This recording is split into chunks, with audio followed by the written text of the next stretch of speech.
Koolist jumala kopp ees, nagu seda aru saadetakse mingi Hollandis otsuülekannet tegema homseks stsenaariumi üle 7 eksamit, see on võimatu, mida lihtsalt tahetakse, see ei ole võimalik. Mu üks kursakas rääkis midagi heliteraapiast. Siuke asi, mis võtab kõik stressi ja kõik ära nagu. Mul on täiesti vahet ei ole, nagu te võite neid naasti mulle kutsuda, mis iganes, lähme proovime ära, sest midagi ausalt nagu reaalselt.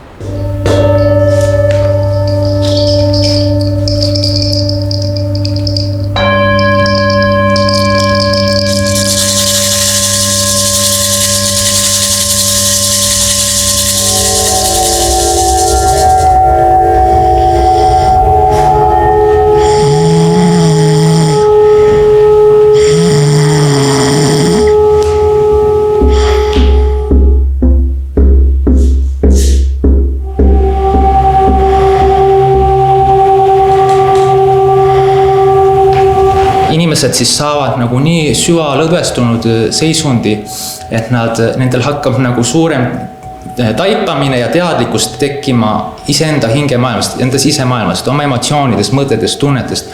Nagu vabastab või nagu mingi asi läks ära seest, nagu tükike, suur tükk läks ära, mis pidigi minema, mul on tunne. Ja siin on väga uhked instrumendid, kas koduste vahenditega ka võimalik midagi sarnast luua? Jah, kui teha mingid trummirütme, siis eks ikka võib potid, pannid ja ämbrid võtta.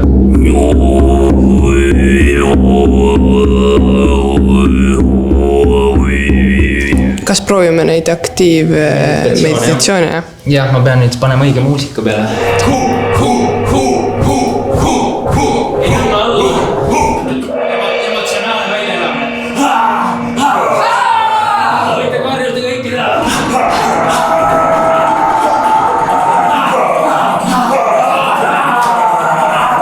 Kas meil on kaassaatejuhtina sünergia olemas otse saate jaoks? Või äkki üldse ei ole hoopis mingi... Või üksteise peale vihased, äkki oli mingi pinge meie vahel.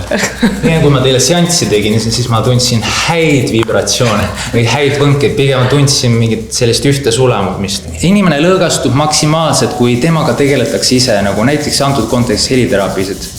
Aga sellest on ka juba kasu, et kui inimene teeb ise endale, et lööb selle, kuulab seda heli, rahustab heli.